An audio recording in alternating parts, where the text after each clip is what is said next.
I am so grateful that Annie News is going to be covering Lord of the Mysteries. If y'all don't know this channel, put some respect on Annie News' name, man. Praise the Annie News, the person who covers so much anime-only friendly cut content, right? Now, obviously, he's not going to get everything right, but I think that how he covers content, he does it really, really well. And you should check out his channel if you want to get more information as an anime only, if you don't have time to read the light novels or stuff like that. Now, what is Lord of the Mysteries and why it can become the best isekai this year? A beginner's guide. Let's get it. The only thing preventing Lord of the Mysteries from succeeding is itself. I would say it's the dub. Right now, the fact that there's like no Japanese or English dub simulcasting at the same time, I would say that's kind of hindering it, but alright. All the pieces for that success are pretty much in place, so the only thing the producers need to do now is... Oh yeah, sure bro. Localization for everybody. Global distribution plan, yeah. I know they said like multi-language simulcast, but bro, I mean, it's been only a day, right? Straight up, it hasn't even been 24 hours since the episode has dropped, right? The episode dropped at 8 p.m. for PST for me on like June 27th, and now it's like June 28th, 5 in the morning, right? So like, it hasn't even been 12 hours, so... I just hope that it's not gonna be a delay of like 1 to 2 weeks. Do now is fit them all together properly. Like, before I was a bit concerned exclusivity would hinder its popularity, but now that it's confirmed to be streaming across multiple platforms worldwide, there should be no excuse as to why it won't pop off. Crunchyroll fucking up the subs? How about that? It's even getting a simulcast in 7 different languages, so if you're one of those people planning not to watch it due to the language barrier, now you can enjoy it however you want. Does he know? Of course he doesn't, because this video was made before the actual, you know, like the date of the release. How could he have known? So, what then is Lord of Mysteries? Well, if you haven't watched the video I made earlier on it, it's a dark steampunk fantasy brilliantly crafted in a way that includes elements you don't typically get to see in an isekai. There's the base setting of a Victorian-era world layered with hidden mystical societies, a protagonist who stumbles into it and the dangerous supernatural hierarchy defining its power structure, a touch of cosmic horror adding flavors of dread and Cthulhu monsters, the existential kind, then world-spanning conspiracies adding to the whole mystery of it. To get deeper than we did before though, let's start things off again with Klein. Klein is the person our protagonist reincarnates into, immediately after the original Klein just shot himself in the face. Is it accurate to say reincarnates into? Because I feel like reincarnation is like your life literally transports your soul and then you're in like a... I mean, you are in a different body. Transmigration is reincarnation? Kind of, right? It's like a subset of reincarnation. Because like, what's the real difference between other characters who, like, Rimuru, for example, gets reincarnated as a slime. That Zhou Mingrui guy gets reincarnated as Klein Moretti. You don't need to be a baby to, you know, start this reincarnation process, right? I think that it kind of makes sense. Yeah, I know, transmigration. I'm saying the transmigration is like a subset of reincarnation, where reincarnation is a bigger parent group of something that could be transmigration, and there's many other things that could also be part of that. We don't know how or why he ended up as Klein, but what he quickly finds out is that this new world is far different from his old one. I think this is such an important thing to keep note of like, why did he get put into Klein Moretti's body? Why specifically his body and no one else? There's no way that it's just random. Maybe it is, but I think that it'd be so cool if there was a specific purpose, and maybe the previous Klein Moretti, you know, planned this shit out, and it seems like he just kind of like offed himself, right? He shot himself in the head. Why would he do that? The diary said, everyone will die, including me. And then he's like, well, everyone's gonna die, including me. I might as well kill myself right now then, huh? There's gotta be more to it than that. The industrial age Victorian era setting already sets it apart, but beyond that is a world of secret organizations, ancient churches, and even eldritch-like deities. Let's go. So, where Klein is the person driving the narrative forward, the surrounding religious, political, and mystical conflicts create a world of depth unlike any other. World building. What truly sets Lord of the Mysteries apart, though, is its meticulously crafted magic system depicting one of the best I've seen in any piece of fantasy. Yeah, a lot of people glaze this shit up. Remember the other video where we compared like Hunter x Hunter power system to Nen, and how it's like literally nothing compared to Lord of Mysteries, which is kind of ridiculous because I hear that the Nen system is so carefully crafted and intricate. It's a system Klein naturally becomes entangled into, centering around a supernatural framework known as the Beyonder pathways. Beyonder? Within this is 22 distinct routes of power, each with their own unique abilities, philosophies, and lingering threats of madness. Yeah, and I think in the trailers, there was a confirmation that the previous Emperor Roselle, he made the cards, right? The tarot cards that also like has something to do with these powers and pathways or shit. I'll get deeper into what that means in just a second, but for Wasn't now it? it's best to visualize these paths as a ladder. Each ladder has 9 steps, and every step one takes while on it brings them closer to godhood. No. Yes. Me when I just make shit up. Yeah, Roselle introduced the tarot card to the public. Maybe it doesn't directly have association with the pathways. So anyways, these are the sequences, right? These are the sequences 9 to 1, and I think that, you know, because Dunn Smith seems like the captain of Nighthawks, and he's like level 7 or something, that like lower number basically stronger. Brings them closer to godhood. Each step is referred to as a sequence, and every Beyonder starts at the weakest level of sequence 9. There is no way sequence 0 doesn't. It's gotta fucking exist, bro. I wonder if there's no decimal points, right? What about like sequence like, I don't know, like 7.5 before, you know, before you get to actually 7. Maybe a sequence 10 exists. Nah, that doesn't really make sense. Oh, the weakest sequence below that, but I want to believe that sequence 0 definitely exists. Thank you, HSV, for the tier 1. I appreciate it, man. It's from there they strive to ascend to sequence 1, a level at which powers border even the divine. Now, these powers aren't gained by simply learning spells or becoming more proficient with them. They're acquired via a highly dangerous ritual system. Okay. You see, in order to advance from one sequence to the next, a Beyonder must first consume a special potion that aligns with their pathway. So you don't grind like Sung Jin Woo in solo leveling. There's no EXP accumulation, defeating monsters and getting stronger like that. You just drink potions? On a first glance, it doesn't sound that hard, but there must be more to it. Successfully digesting it means ascending the ladder and gaining the new powers that come with it, while failure results in madness, death, or sometimes even horrific transformations. There's the risk. What would guarantee a success or a failure, though? The overall success is dependent on a myriad of factors, but the most important is the requirement a Beyonder act in accordance with the core identity their pathway demands from them. Yeah, like the assassin, or like, you know, the corpse diddler, right? And there was like seer, and there was like, there's a bunch of other ones in the trailer, I forget. What I mean is that it's not enough to simply be on one of the 22 pathways. A Beyonder must also embody their pathway's nature wholeheartedly. You need to like There's roleplay. this whole psychological impact a pathway has on someone. You need to roleplay. At first it starts as just a minor compulsion or a brand new instinct, but the higher one climbs, the more the pathway's nature starts to affect them. The clown will just become more and more clown-like then? Yo, what is the final stage of Corpse Collector then? They just do necrophilia? What the hell? Cause like, this is all about immersion and roleplay and like how much deeper into it you're locked in. So if you're corpse collecting, like what is the highest level of corpse collection you could do? Aren't you diddling that shit? Aren't you literally doing necrophilia? Oh. Eventually, the pathway's influence would become too overwhelming to even handle anymore, at which point one risks losing their sense of self and becoming someone totally different. Personality changes too, huh?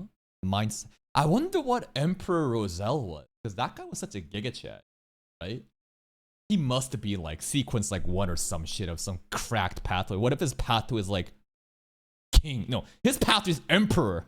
He just like became an emperor by just following the emperor pathway. I don't know if it exists or I'm just making shit up. This is why Beyonders adopt what's known as the acting method, since rather than become the archetype their pathway demands of them, they simply pretend to do so instead. It's a kind of psychological self-stabilization technique. Okay. Without it, the pathway's instincts and urges could very well take over, but with it, a clear line is kept between the pathway's identity and the person's. You know, I think now the line of we are guardians, but at the end of the day, we're still like wretches, like doomed to just like fight something in madness, right? I think that line, because that line was spammed so many times in the trailer by Nighthawk. And I think that also explains like this of like falling into madness, that you're constantly like struggling to retain who you are without just going crazy? So, take for example a person on the hunter path. Okay. This, as you'd expect, requires its beyonder to embrace their predatory instincts, something that might involve stalking, pursuing prey, or honing one's senses. Okay, The wild. powers that come with it could be enhanced senses, superhuman reflexes, trap proficiency, or something Cool. else, but the risk of attaining those powers is the psychological shift towards that hunter archetype. You just become more unga bunga and wild, huh? You become like a rabid dog. I don't really want to go the hunter pathway, bro. I'm good. Like, a hunter might start to see the world in terms of prey and predator, then from there could become increasingly bloodthirsty and competitive. I don't know, bro. At a first glance, it sounds cool. They're just going in there and fucking shit up, but it's a bit too primitive for me. I'll skip on this pathway. Without the acting method to separate their true self from the hunter, there's a good chance they'd be overtaken by their more primal instincts. How then does a Beyonder avoid that? Well, by understanding the path they've entered into, they can deliberately act in a way that still satisfies the conditions required for being on it. Huh? The key, however, is not to over-immerse themselves within the act. So, a hunter You need to get more immersed into the act to basically climb the sequence ladder. But you also can't get too lost in the sauce. There's a delicate balance to it so that you just... Yeah, I guess that's like a good balancing way of like nerfing things, right? Because if everyone could just start doing some Oshinoko shit and get so immersed, you know, that like then everyone could just climb the ladder and just like keep drinking potions. hunter can act as one by adopting the mental framework of a predator, specifically by taking regular jobs Bald. as a bounty hunter and actively putting themselves in situations where they can pursue someone. Okay. This allows them to think tactically and engage in the hunt, all while doing so in a way that's on their terms. The moment that hunter starts to pursue targets just for fun, though, that's when they should know the pathway's influence is starting to take over. And now you've become corrupted. Some pathways must be way easier to become corrupt in, huh? Hunter, I think, is a very good example that like Aninius brought up because of those primal instincts taking over. But what if there's a pathway like the Buddha? I'm just making shit up right now. But what if there's a pathway where the entire act is to be calm, to be in harmony? Wouldn't that be kind of a fucking hack?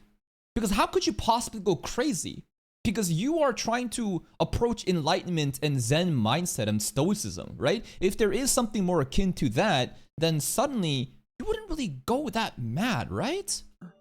So, for every path, there's an archetype for every sequence, meaning any Beyonder at any step would have to act. And I don't want to believe that there's only 22 paths, right? Just how I think that there's more than 9 sequences. Because like, come on, bro. That's some cliche shit. Every time you tell me like, this is like, you know, power scaling and this is the extent of the levels. It's just like, whoa, whoa, whoa, there's actually something hidden, bro. Right? So I want to believe there is sequence 0 and I want to believe that there's more than 22 paths. What if there's like hidden paths, bro? What if there's like forbidden paths? Meaning any Beyonder at any step would have to act in the way that archetype dictates. It's a system that... What if you could just start making paths up? Like, who even made these paths, right? I don't know, but like, clearly someone did, so could you not make more paths akin to what you want? It's truly massive, extremely comprehensive, and diverse all the way through. And that doesn't even cover the unique power Klein himself has. Yeah, this domain expansion shit, what is this, bro? Because like, he's the fool. But the fool is a tarot card, that's not his path. What is this shit? I'll leave that and his own pathway to be discovered for when you Okay. watch the series yourself, but Alright. just remember how multifaceted everything is. He has, I don't know, work from home. He just sets up meetings, bro, and it's cool, right? And everyone glazes him. The way that Aldrin was like, Your Highness or Your Excellency, and Audrey Hall was like, oh my god, I want to be a Beyonder, yeah? And I don't know, like, why can he do this? How, is it just isekai powers? It's not just X power layered onto X character. The two are carefully interwoven together in a way that affects their very identity. Then, madness isn't just a flat risk associated with that power, it's a constant threat that becomes greater the more one pursues it. The deeper a person dives into their sequence, the harder it becomes to distinguish their true self from the role they're playing. Very interesting power scaling, man. It's all about like willpower, huh? I'm not gonna compare this to SAO, because in SAO, basically the power scaling there at a certain point is like how much like belief you have, how much you believing yourself and how much you can like disillusion yourself into thinking that like you are him. And if you can do that, like you manifestate like different powers and you just be better, right? So like I actually like those kind of systems because it's very subjective. There's no specific quantitative way. Like I think solo leveling is that quantitative method of like you are this level, you have these powers, and the more you grind, you know, you get numbers, and numbers dictate, you know, like how strong you are. I know there's numbers and sequences too, but like in order to get to those higher numbers or lower numbers, right? It's like delicate balance of like you controlling your will. So this gives the author a lot of flexibilities in how he wants to power scale characters. Now, the story does start out with some pretty basic detective work, but it's from there that it quickly grows into something bigger. With straight up gods not even being the bottom of the iceberg, there's a whole world of mysteries to be discovered beyond that. How the hell are gods not even the bottom of the iceberg? What the fuck do they have beyond gods, bro? So, it's Klein who becomes more and more entangled with them, leading him through a struggle not only with whatever forces he may stumble upon, but also one with himself. There's a delicate balance he's always maintaining that's constantly teetering between control and collapse. This is a large part of why Lord of the Mysteries stands out, since the foundation of it isn't simply about gaining strength. It's about managing risk, maintaining identity, and understanding the terrifying cost that comes with it. Very unique. So, and you know what? I kind of want to see Klein go crazy. And even that like person known as the clown, I don't know if the clown pathway exists or not, but like that must be kind of crazy, right? Because like that nature of that, you're like a jester, you're like a clown, you're the Joker, baby. Like, wouldn't that again be one of those pathways where it's easier to just like lose yourself due to the nature of what that is? Oh, and again, that assumes that the clown is a pathway. I don't know, man. I'm just making shit up. It's from this that the novel has crafted a world where every step forward is a gamble. Bro, the Discord mod, the Reddit mod. Imagine these pathways exist, bro. The OnlyFans girl. I don't know. Like, you could just make anything up, right? Like the streamer, the whatever. Every ritual is a potential. Nah, the diddler is crazy, bro. The diddler is crazy, bro. But the more I think about it, I mean, listen, Corpse Collector exists. I feel like listen, diddling is bad, but like Corpse Collector exists. Come on now. You're like, that's sacrilege. That's abomination. You're defiling, you know, these like remains of humans. Anyways, these paths are pretty fun. Potential downfall, and every advancement a step closer to the truth behind it all.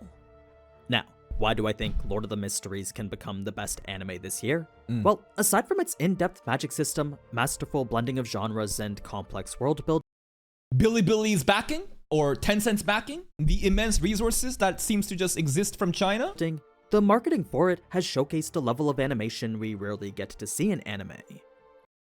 Yeah. I would like to see, you know, people doing animation breakdown to really tell me like why this is a standout compared to the other, you know, godlike Japanese sakuga that we've seen. But when I saw those trailers, and some of those trailers, listen, the 60 FPS stuff, I don't think it really does it justice, but it did look stunning, especially the background art and the crazy visuals, right? I don't know necessarily about the movement and the fluidity animation, but like it did look stunning. The first 2 episodes have already premiered in China, and from it, people have been praising the animation for its cinematic quality and jaw-dropping 9.5, bro. sequences. We should just trust a random guy with 21 views on this tweet. All right, 9.5 out of 10. Maybe this is a really important person in the production stuff. Maybe this is a critic, bro. I don't know. So, if it looks anything like how it does in the trailers, then quality and style aren't anything worth worrying about. Okay. I mean, the director of the studio in charge has previously said that he's using this as a means to show 2D animation can still work, so from that alone you Yeah, I hear that in China, 3D animation is like the meta, right? already know the amount of passion involved. The story itself isn't something I'm worried about either, but what is of course the pacing. This has always been an issue with any of the dongwa I've watched, and it seems based on early reviews, Lord of the Mysteries will be no different. I don't know if it's just the way stories are portrayed in China, but compared to the slow burn we get with other shows, many might find the pace of this one to be a bit overwhelming. I would still argue that it is better to be fast-paced than slow-paced in order to keep the engagement of the average person. People genuinely just can't appreciate slow burn stuff. And that's why my hot take is, I think Classroom of the Elite anime it's done well because it's fast paced and it cuts out a lot of bullshit. Not bullshit. These are important characterizations. But like, remember when Class of the Elites were airing and people, the anime, listen, it does really well, right? Multiple seasons gets, greenlit, and the light novel community is always complaining about how much stuff is cut out. But if it was a different reality where it took the really, really slow way out and just fleshed everything out, I don't know if the anime would do well, because like in my career of doing fucking anime reactions, I've noticed that whenever shit gets slow, whenever stuff starts to really just slow down and flesh stuff out, people leave, bro. Because this is how the average person thinks. You may be a sweaty hardcore weeb that wants everything, and I understand you, but you just don't understand the perspective of the average person and how they don't have the attention span. And yeah, you can call them TikTok brain this and whatever, but this is the reality we're working with. And if you want a business to succeed, the engagement is very important. And I do think that faster paced is better than slow paced in the specific context of keeping engagement alive for the average person. Especially with the amount of information they need to fit within each 30-minute episode. The one thing that does give me hope, though, is that as fast as the pacing may be, the author Cuttlefish has been part of the production process every step of the way. Yo, I hear that Turtle Me was part of the same step too, bro, when they're making debate, huh? I heard that from the interview. The director and Turtle Me gonna be working closely together. I don't believe any of this bullshit, but but it is true for Cuttlefish though, right? Because for Turtle Me, we ain't hear fucking anything after that drama.